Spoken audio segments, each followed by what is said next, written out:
ulang naman mga ka-umami at ipapakita ko sa inyo kung paano lutuin yung isang Thai food na napakasikat at masarap at isa rin sa mga pinakamasarap na soup sa buong mundo. So nabili po natin ito ng fresh, as in buhay na buhay pa. At habang ihahanda natin itong mga rekado natin, ipapasilip ko sa inyo kung saan ko nabibili at kung paano naman nila ibinibenta itong mga fresh na ulam.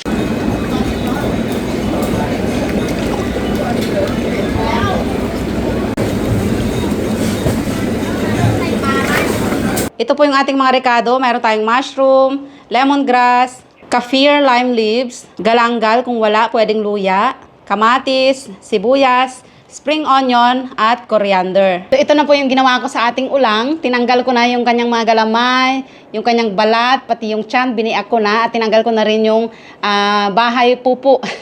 Para siguradong malinis at para madaling kainin, lalo na ng mga bata. Ang lalaki oh. Kumukulo na ang tubig, kaya unahin na natin ang sibuyas, tanglad, kaffir, at galanggal. Sunod natin ang mushroom at kamatis. At lalagyan po natin itong tinatawag na pikpaw. Yan. Meron din po nito sa mga palengke, sa mga 7-Eleven. Kung nasa Pilipinas man po kayo o sa ibang bansa, meron nito online sigurado. At hindi po ito maanghang. Ay, ng aking asawa na gutom na. You hungry? Tsaka natin ilagay ang hipon. Wow. Habang pinapakuluan, timplahan natin ng patis, konting asin na nakasupot, at betchin.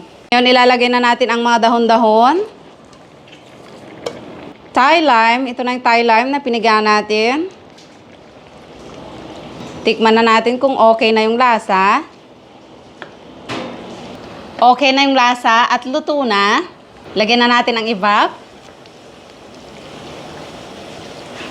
Mga kalahati nito. At patayin na natin ang apoy. Pinatay na natin agad dahil ayaw nating mamuo yung gata sa ating sabaw. At meron pong dalawang klase nitong tom yum kung na tinatawag. Meron yung walang gatas at itong may gatas.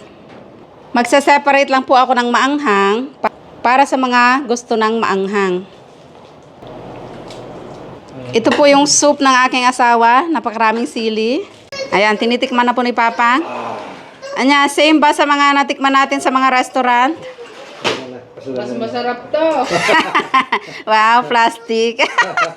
Mas masarap daw po yung luto ko. Siyempre, lutong bahay mas masarap at hindi tinipid. Diyan oh. Punto dyan, Mark. Yan, lalaki ng hipon mga kaumami. Nga eh? Oh, kamera lang. Wow, sep daw mga kaumami. Malog lew. Natin. Pumasok na po yung mga bata dahil malamok. At binigay nila sa akin lahat ng mga ulo. Na favorite ko. They give me the ulo. Tingnan mo, Lloyd. Ang tinangan, Lloyd. Wow. I want to add spicy also. May malaji sili na? Gimasang mo lang?